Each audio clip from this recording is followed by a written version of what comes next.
Welcome to the Root of Power podcast, where I teach you how to chase your joy, find alignment, and create a life and a business that you love, using actionable methods, interviews, and inspiring stories from people who know that true freedom is found within. I'm your host, your always hype woman and sometimes ass kicker, Amanda Chills, and I am so proud of you for choosing to step into your power. Come along, we've got dreams to build.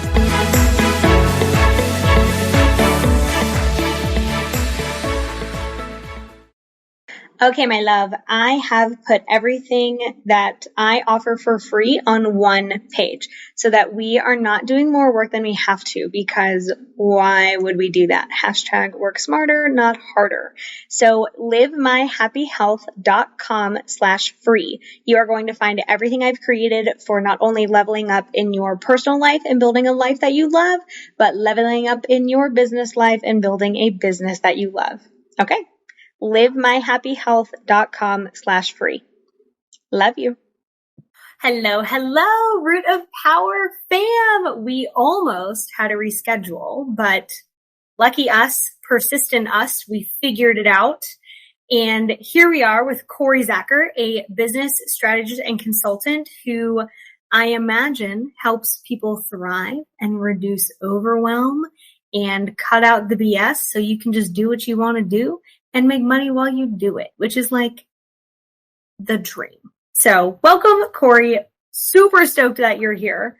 Thanks, Amanda. And it's funny when you say, I imagine you work with people that are feeling overwhelmed. And when I ask, especially business owners, who's overwhelmed, everyone raises their hand. Everyone. So yes. It's all of us. Yes. I say all the time that entrepreneurship is like drinking from a fire hose.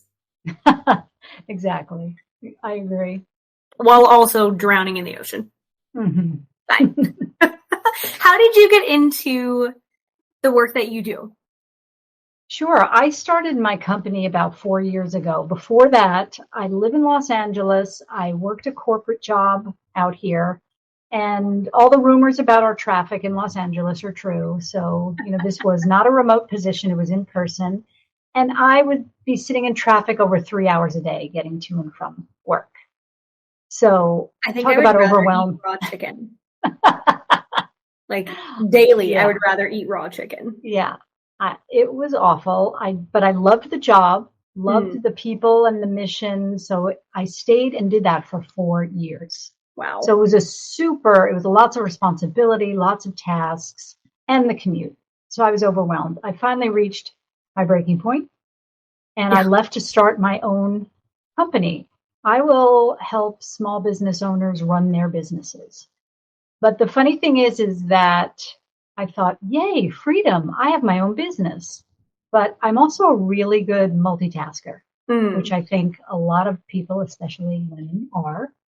So I thought I'll do everything myself. And I quickly started getting to that same burnout point. There was no traffic, but I was doing everything in my business. So I quickly realized I need to stop this in order for me to continue.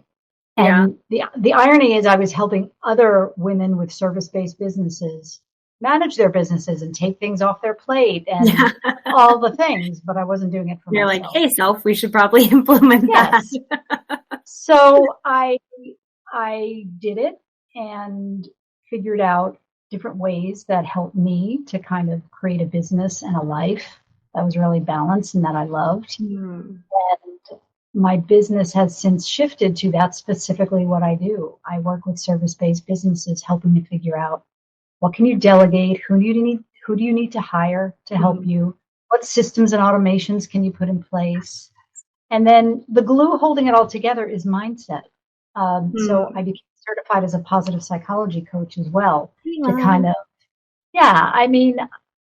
you can put all your ducks in a row, but if you're not in the right headspace, right, and owning your business takes a particular kind of headspace, and being kind to yourself and knowing what you excel at, then it's not going to work. So I also work with business owners on that too, just getting into that place. Yes, I've seen this trend. I love that you have a certification, because I see this trend a lot where like nutrition coaches and health and fitness coaches are now suddenly mindset coaches. And it's like, but tell me what you've done to study human behavior or behavior change or cognitive processing or strengths-based behavior. Like, they're just like, I'm a mindset coach too. And it's like, you jumped on a bandwagon. Mindset, unfortunately, has become such a buzzword and so overused. Yeah. Which, people need it. So that's why people are doing it. But I'm like, if you don't actually understand anything about behavior change or how the brain works, you're a grifter. So I love that positive psychology certifications exist, because positive psychology is wonderful. Like, it plays to your strengths. It helps you use your strengths and self-compassion and encouragement as change agents instead of shame-based motivation. I'm sure you know how common that is. Like, and it doesn't work. It's garbage. And I love positive psychology because, and the more I would dive into it, it's not woo-woo. And there's nothing wrong with woo-woo. I get my woo-woo on. But it is actually science-based, and they study it. They have studied happiness. So I love positive. It's all these great exercises and tips and tools, and they're fairly simple to kind of figure out how to get you in that positive space. And it's not denying the negative. I mean, we all have crappy things happen. Yeah, it's not toxic positivity where you're like, no bad energy allowed. Like, that's not at all. But it's focusing, traditional psychology is, let's fix what's broken. Let's fix what's bothering you, which is fine. And it's helpful. It has its place. It has its place. But positive psychology is, let's focus on what you're really good at and what your strengths are and what lights you up. And let's take that, and even step further. So I love that. You can hear me getting all geeky and excited about it. Please do. We love. And I love that you said the majority of business owners need mindset work. Like, I will die on the hill that, the statistic that like 90% of businesses fail within 3 years. Like, I don't know if they've updated that and if it's still true, but that's the one that I hear the most often. And I am convinced that the reason isn't because you can't do the steps to entrepreneurship. Like, the steps to running a business are not super difficult or complicated. File the right paperwork, pay your taxes, get customers, serve them, be awesome, keep going, right? Right. But the demons that you have to confront, the fears that you have to face, is entrepreneurship forces that, unlike almost anything. Probably like big long-term relationships force it, but entrepreneurship forces it in a totally different way. Like, all your shit about money, being worthy, being seen, being good enough, failing. Like, welcome to the Thunderdome. That's entrepreneurship.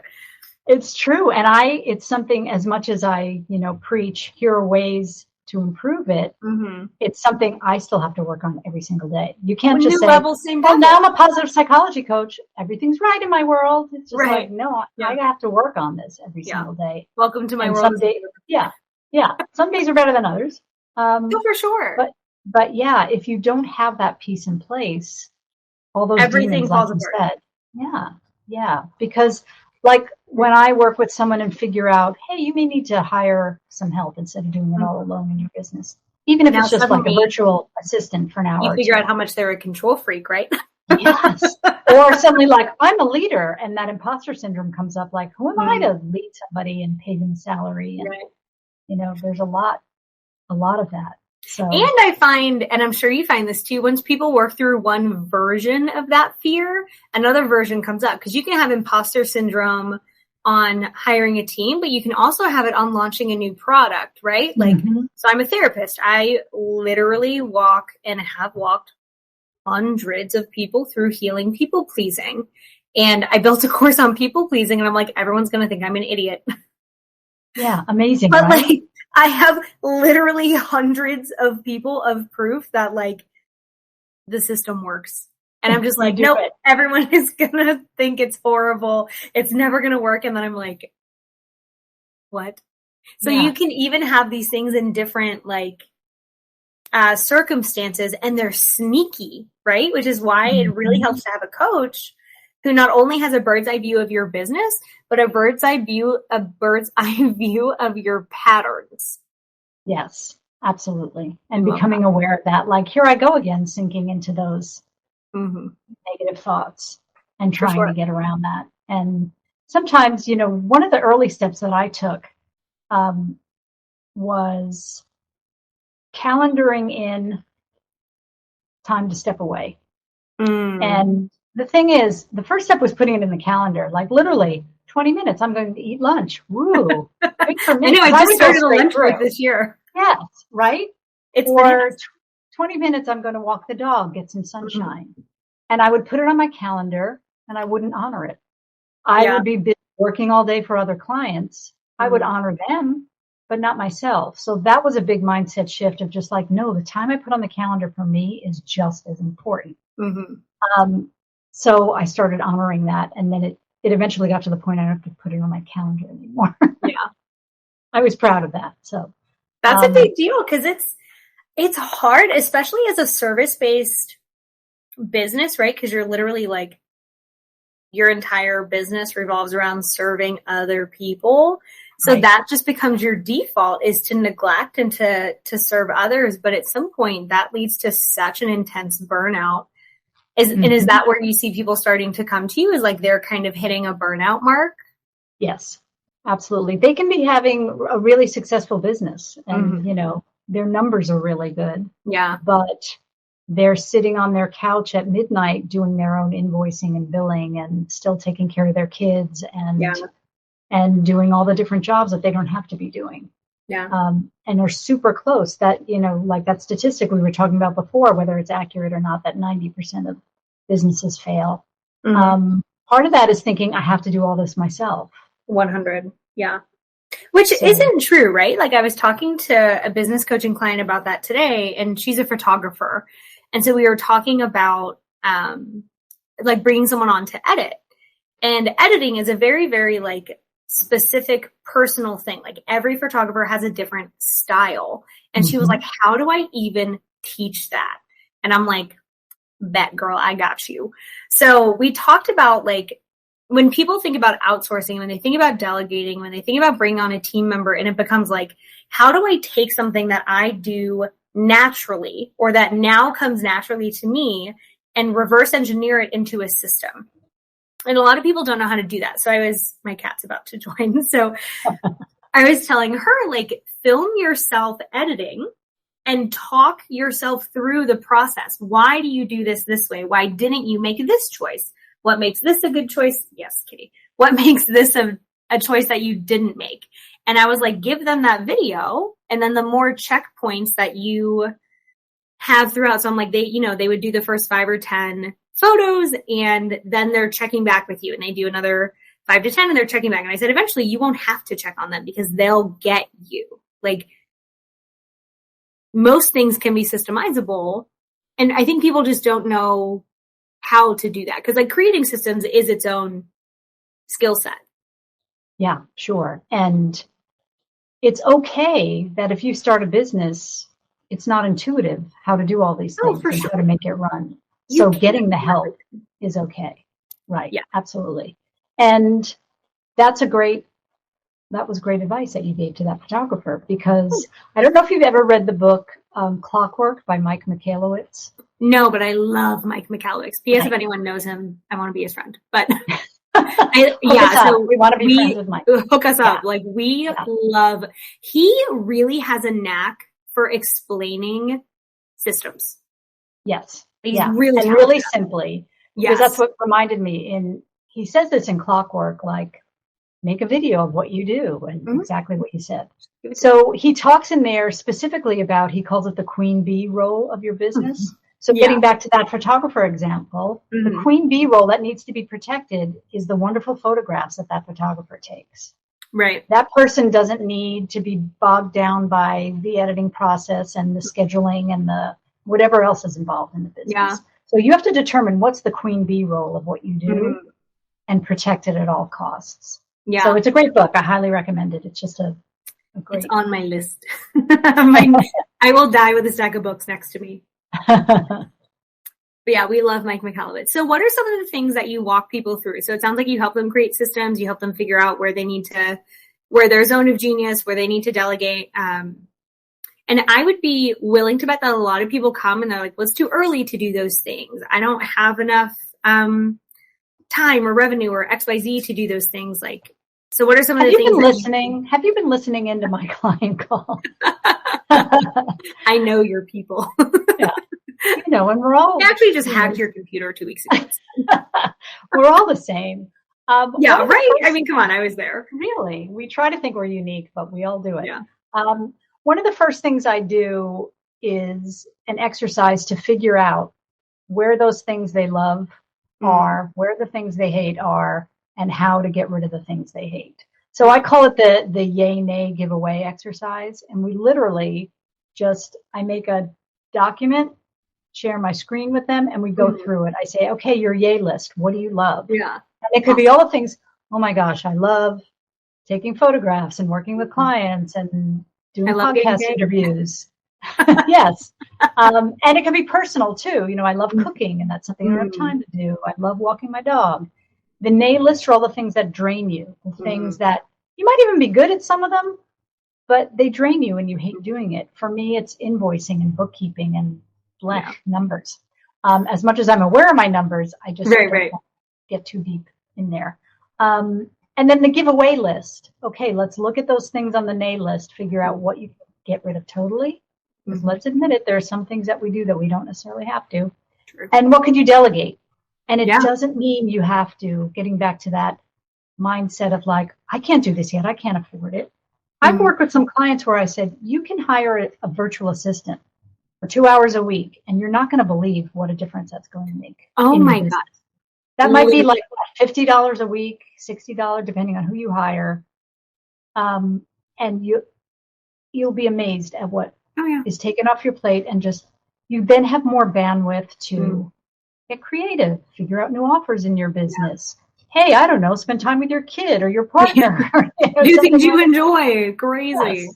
And if you're worried about go ahead. A quick story. If you're worried about the investment, I always like to tell the story of a client I had who came to me. We did the yay, nay giveaway exercise. We determined she needed a project manager for her business. That would be her ideal first hire. She invested $1,000 a month on a project manager. Within a month of having that project manager, she was able to sign a new $5,000 a month client. So, hey, sometimes you make that initial investment and you'll see the returns pretty quickly. And now they have more room to better serve that client. So that $5,000 a month client is much happier, which means they're going to give you more clients. I love that. I hired a virtual assistant this year, and the amount, first of all, she's way faster than I am. Right. I don't even know how she gets things done so fast. I'm like, you're not normal. Like, but I'm like, hey, can you have this? She's like, oh yeah, here you go. And it takes an hour. And I'm like, this would have taken me 7,000 years. Yes. I would never have done it. Cause one, I don't want to, and two, I'm slow. So it has been, she was doing 20 hours a month for me. And it was like $350, which is not crazy. Right. If I had to pick up a part-time job to pay her to do those things, I would have freaking done it. Mm-hmm. So I think, especially now, and I'm sure that this is something that you work on people with, the amount of things that you can automate is literally never ending. And so Slack, right? If people know what Slack is, it's a communication platform, and you can integrate a bunch of things with Slack that are free. That really can streamline a business so much. Or if you're a service-based entrepreneur and you're paying for an email platform, that $10, $12, $15 per month will save you hours of automated emails that you can send. And it's so, so, so worth it. Especially because there's so many free ones out there. So what are some of the platforms that you tend to see people use and do well with and that you recommend? Oh, sure. Well, talking about email, I'm a fan of ConvertKit, which has a free version. free version, you don't necessarily get the automations with, but then if you upgrade to a small fee a month, you get it. So like none of them are crazy, right? It's not like they're like $100 a month. Yeah, they're not at all. Big fan of Slack, like you said, which their free version you can do a ton with. A ton. I use ClickUp for like managing. Yes, that was in the next on my list. I have used the free version for the last 3 years, and I'm perfectly happy for my needs. And you can integrate with your calendar, with your email. You can attach files. I probably use like 11% of what ClickUp can do. I think I use 1%. And I'm like, oh, you can do email? I'm about to look into that. Right. But it helps. And yes. Yeah. And so I'm a big fan of the Google Suite as well. Like I'm an Android baby. I'm no iPhones. Don't come at me, Apple people. But like I love Google Sheets. Like I'm not paying for Microsoft Word. Why would I do that? Google Sheets is free. Yeah. Google Sheets, Forms, Google Drive, Docs, all the things. They're free. The slideshow, slides. It's all free and it's right there. What else do you see people like really benefit from using? Canva is one if you're a service-based and you're doing like your own graphics. I use that. Their free version, have used for years. Love them. Yes. I recently upgraded to their paid version because they have a great scheduler in there. Oh, yeah. You can schedule the social media. Yeah. You can schedule your social media. I like that. Also, if you need any backgrounds or photos or things, the paid version has a lot more options. But the free is absolutely fine. I also have had clients that Trello really speaks to them. They like that layout of being able to move blocks from day to day or list to list. Cool. Whatever it is you need, there's something out there, and there's probably exactly, and that's what it's got to be something that works for you. You know, everybody's like ClickUp versus Asana versus, everyone will die by the one that they love. All right. Like Apple versus Android. They do the same thing, but like I will never buy an iPhone. It's just the way it is. But they're the same, right? And Zapier also is like, I geek out on that. That's a program that makes all your different apps talk to each other. So it's like, if someone signs up for my email list, please put them on this spreadsheet in my Google Drive or, whatever you want. It's kind of miraculous. Yeah. I love that. So people are coming to you and they start really overwhelmed and they don't know what to do. And then you're like, listen, do this framework. What do you love? What do you hate? What can we get rid of? And then what? Then I usually work with clients in 3-month increments as a strategist and consultant. And depends on what we determine what they need next. Like there was the one client that I brought up before that hired the project manager. We did the yay nay giveaway. We figured out the project manager. But then we kind of dove into, okay, how do you hire this person? Where do you find them? How do you onboard them? Right. How do you create SOPs, like you said, make a video of how you do this? So we went through, I guided her through that whole process of how to bring on the person, how to train them. And then interwoven, every time that we met, it was a lot of, she was going through a ton of imposter syndrome because she was becoming really busy, very successful, and started building a team. Yeah. And it was wonderful, but she was also scared and needed some coaching on, well, how do I communicate with them? So I also work on team communication and culture and awesome things like that. So because that matters, right? Like I can't tell you one of the things that makes me the angriest. One is con artists in the coaching space, but that's not what we're talking about. 2 is people who are bad leaders, who are toxic leaders, who remain in their positions.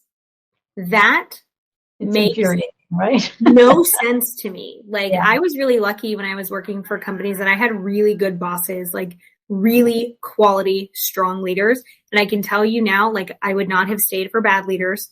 I have been told that I was, what's the word? Not disobedient, anti-authority, whatever, my whole life. Cause I'm like, you're just literally incompetent. Like what am I supposed to do with you? You suck. Like you don't know what you are an authority in title only. I don't have to respect you. Turns out bad leaders hate that. And I'm like, oh, stop sucking. But that will kill a business slowly because it takes a while for like the poison to spread, but it will kill it deader than almost anything I have ever seen. And switching from a solopreneur where like you kind of own your job to running a company, stepping into that CEO role really does take a lot of coaching, and you have to be so intentional about the team that you build because they will make or murder your business so quickly. So how do you help people? Like, what are some of the like pillars maybe or frameworks or like hills to die on that people need? The first thing we talk about is what their core values are. We might have a session just diving into that. Figure out what is important to you. Like one of my top core values for my life and my business is fun. You always keep the sense of humor in it. I'm not saying I'm sitting around laughing and giggling all day, but that I need to work with people who also can fun. Like not take it super seriously every second. Yeah. So getting clear on that. Get clear on your values and get clear on your strengths. I like using Clifton Strengths. I'm a big fan of, or the Kolbe A, to really, you can say like, I'm really good at spreadsheets or I'm good at this, but to do one of these assessments and really say like, you get a lot of clarity on like, for me, I'm a big follow through person. Give me a task list as long as my arm and I check it off. So I know like, hey, this is what works for me. And that can help you hire team members to complement that. You don't want them exactly, you want them to align with you, but you want complementary strengths so you can build a good team saying like, well, I'm the task master. I need someone who's an ideas person that's going to come up with all, be great at ideas. And I need someone else who's great with numbers. And so we'll go through that and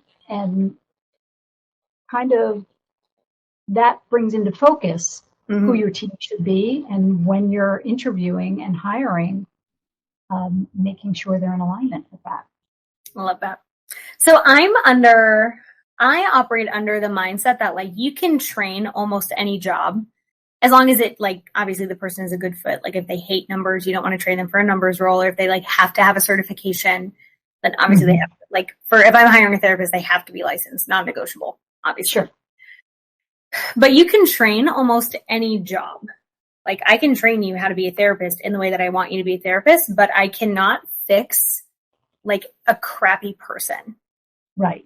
And I find that a lot of people will hire someone who fits the criteria, or they'll be like, well, they were the only candidate. And it's like, it's way better to leave a spot open than it is to hire the wrong person, especially if you're not willing to have hard conversations and fire them. That's a hard lesson to learn. And that's a really common one. I remember, and simple advice to that is don't hire in a panic. Always hire, try to hire before you need to, if you can. That's something else. Really think about, okay, what are the gaps? Where do I need help? Let me hire as soon as possible. But I did that once. I remember years ago, I needed someone on my team who was a numbers person. And I interviewed someone and she really knew her numbers, but I disregarded the kind of values and personality part of it. Like the culture fit, Yeah, she gave me a few hints in her interview. It's not like she surprised me, but I was in such that panic mode of like, I need this person and I need them yesterday. But I hired her and, 2 weeks in, we both said, yeah, this isn't working. Yeah. It was a mutual and that's thing. like the best case scenario because often companies go years with someone who is incompetent at best and toxic at worst. And it's just like, you are really gonna keep that person. Well, what do they say now? It's hire slowly, fire quickly. Yeah, which is much better. What is like the number one trait that you end up teaching the most? A good question. I think, I often get feedback from clients of, oh, you made me feel so calm. There's just a ton of stress out there. So it's people not taking care of themselves and being stressed out and not taking those breaks. during the day, learning how to sit back and breathe and say, this is not a real emergency. This can wait. My self-care is a little more important right now, and then I'll be better for my clients and for my team. Yeah. In many businesses, like, it's not life or death, right? So like therapy is a little unique where like, sometimes it like literally is life or death.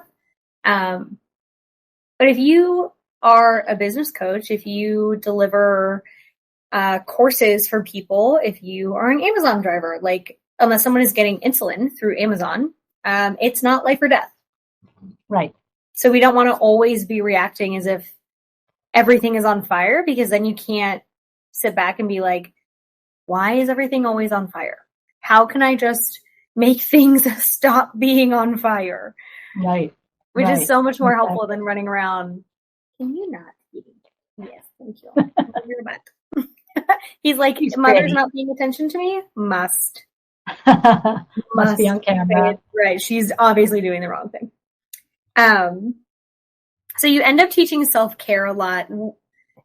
Do you just have them like schedule it? Do you have them literally like go on vacation? Yeah. I had a client. I start in small increments. She was working 7 days a week, long hours, running her own business. So we started small with, I want you to take a walk around the block tomorrow. It literally, that's how deep she was in the non-self-care world. So we started with that. And then I said, and let's look 6 months down the road. 6 months down the road at that point was summer. I'm like, how about taking a week off and planning a trip? And when she finally did it, she reported to me a couple months later, like, I booked Hawaii for a week in July or something, and it was celebration. Good for her. Yeah. How much fun did she have? Like, how nice was it? I mean, exquisite compared to where she was before, never taking a vacation. So yeah, right. So yeah. How was the transition for you coming out of corporate into working for yourself? Like, how has that been? I loved it. I did not work in a toxic corporate atmosphere at all. It was a lot of great people. I know there are many other stories out there. Mm-hmm. It can be good if you find the right company. Yeah. And I did.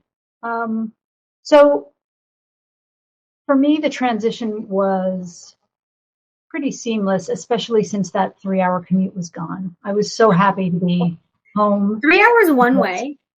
3 hours both ways, like an hour and a half each way total.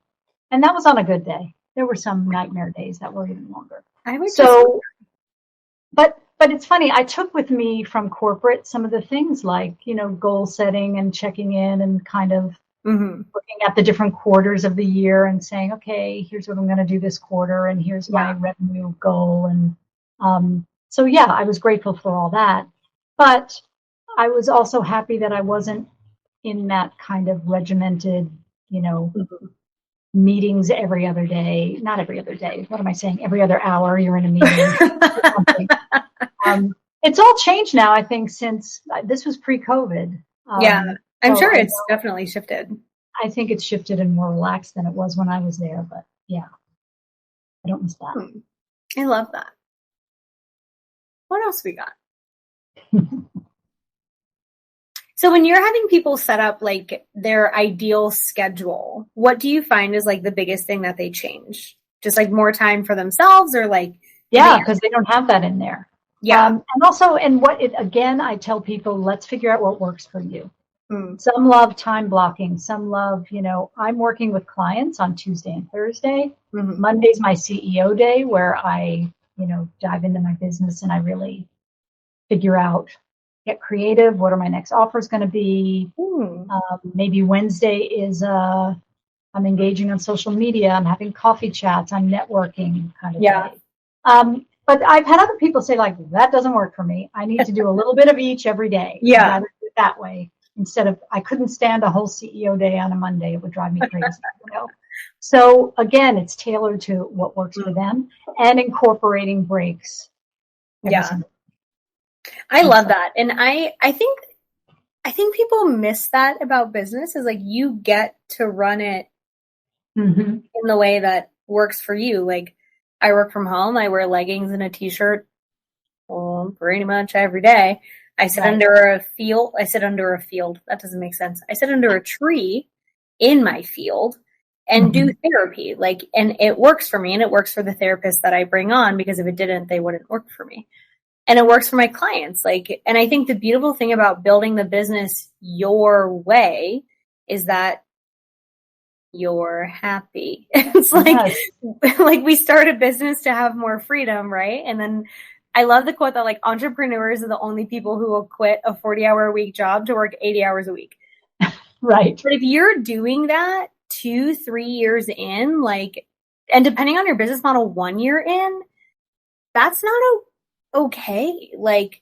Sometimes it's inevitable. Some seasons of business take much, much, much more time than other seasons. But if you're a slave to your business, that's not the point. Right. You're missing out on all the freedom that you left your corporate job or whatever it was for. Yeah. It's there, but you got to build it. Yeah. And I get it. When you first start, everybody's a little bit in panic mode, oh, wow, I'm responsible for my own paycheck and revenue. Yeah. And so you start doing everything and serving everyone. And the hustle is real. You have to hustle in the beginning because you're building something from scratch, right? It obviously takes a lot more work to build a house than to live in a house. Sure. But at some point, ideally, you're taking a step back and saying, okay, how can this sustain me, and not just how can I sustain this? Yes, definitely. And have a life outside of this business as much as you love it. Right. Oh yeah. I love to work, but there's some days where I'm like, bro, if I could just be in Tuscany, I would not be upset. My alter ego that lives in Tuscany is living her best life. She makes pasta from scratch. Have you ever been there? She's thriving. We went on a trip when I was 16 to Italy, and it was my life dream. One of my life dreams is to own a little apartment in Florence and just sip coffee and listen to people speak Italian for weeks on end. That's a wonderful dream. I went 6 years ago, and it was a yoga and wine retreat. It was heaven in Tuscany. What? So it was we'd wake up, do yoga in the morning, and then eat great food. And I didn't even drink wine, but I would go. Yeah. I would go. Yeah. It was heaven. I did get a message from a man on Instagram who wants to be my sugar daddy today. So maybe I'll ask him to buy me an apartment in Florida. Maybe he will. Something to think about. Hey, bro, listen. I promise I won't ghost you. Just put it in my name. Oh, the wild world of Instagram. That's here nor there. But it is kind of funny. So people work with you in 3-month blocks. How long do you find that people work with you? Do most do the 3 months? Do most take 6 to 12?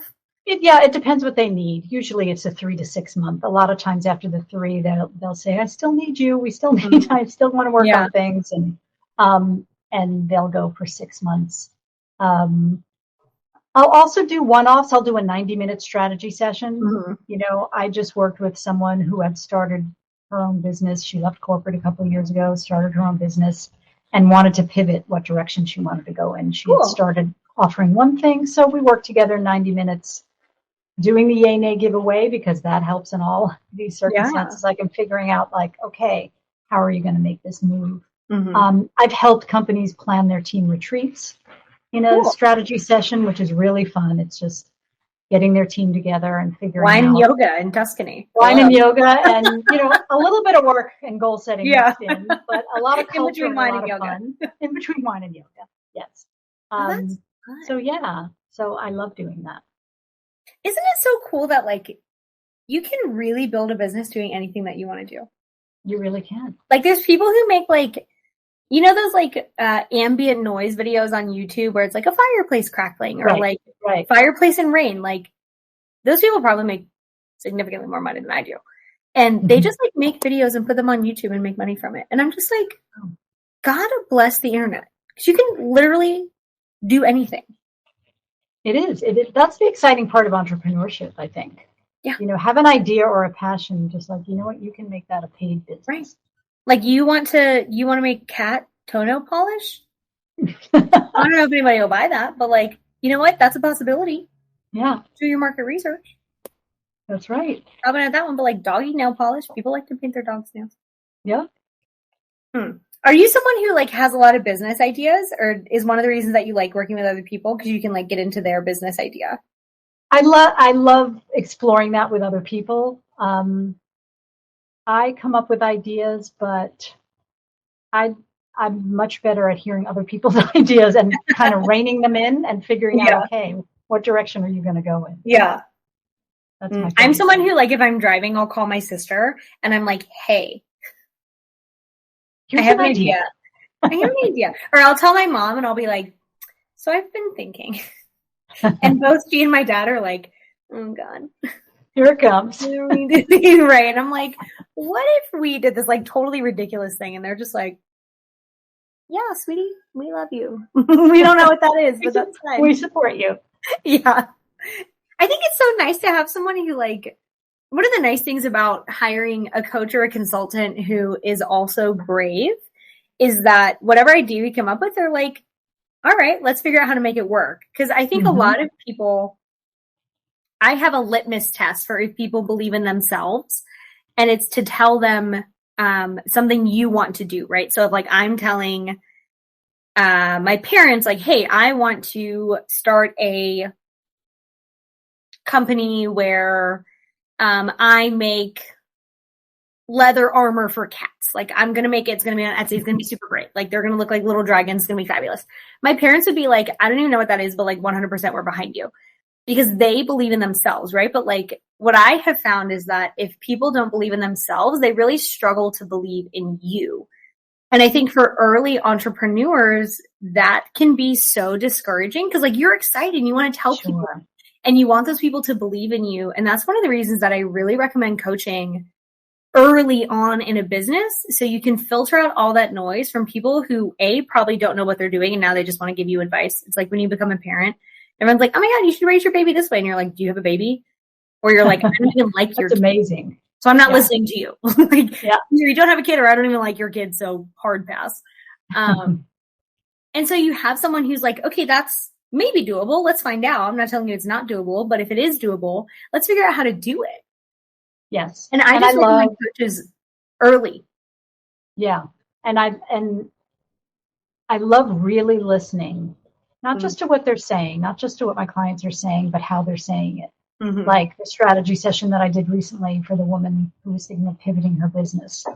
One of her options was, or should I just like blow it all up and go back and, work for corporate, work for a tech company? Yeah. And every time she said that, she sounded annoyed. And every time she talked about pivoting and creating this new idea, she got all excited. And, you have to really listen and just, and I told her, because she said, which should I do? And, as a therapist, I'm not telling you what to do. Although as a consultant and coach, I can tell you what to do. As a consultant, I can. But I just reflected back to her, like, you sound so excited and happy when you talk about creating this new baby. Yeah. That I think you're telling yourself that already. Right. People always know what to do. They just want validation. Yep. Like they always know. I'm like, I hate drinking beer. It is not for me. I just, no, thank you. So I'm like, if a decision feels like drinking beer, that would be the wrong decision. If a decision feels like eating pizza, that would be the right decision. So it's like people always know because you can watch them, right? When they talk about it, like their eyes light up or they cave in and it's like, oh, your body's trying to tell you. You just have to listen. Like if you're already annoyed about the idea of something, you're going to hate that. Right. You're not going to like that. The information is there, but yeah. Right. I love that. I love that. How do people find you? If they're like, my man, Corey, we live. I am mostly on Instagram, Corey Zacher Consulting, or you can just look up my name on LinkedIn. I'm there too. And I'm happy to connect with anyone. How does LinkedIn work for you?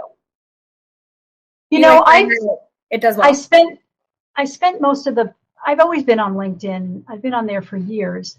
I spent about the last year being more on Instagram. And I love it over there. But I thought I'd pop back to LinkedIn again. So I'm only just starting to kind of get into it again and connect. But it seems a little less, a little smaller than Instagram. Instagram is so crowded and noisy now. I think it's like the forgotten steps. It's like LinkedIn. It's like, oh, there's people here. Yeah. It's funny. So sure, people can reach me either place. If they want to find you, well, they'll be able to find you anyway. We'll have all the show notes. Great. So if people forget everything that we just talked about, which they shouldn't, because it was good, what do you want them to walk away with and remember? Just because you can doesn't mean you should. You know, you're doing all those things in your life and your business, but doesn't mean you have to. Yeah. And things are much easier to delegate than people think. Yes.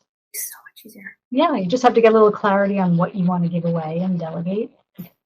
And then, which is where yay, nay. Giveaway is very valuable. Yeah. I love that. Oh, well, yay! I feel like, entrepreneurs are going to walk away with like so many good gems. This is a great chat. I loved it. This was lovely. Thank you so much. Of course, my pleasure.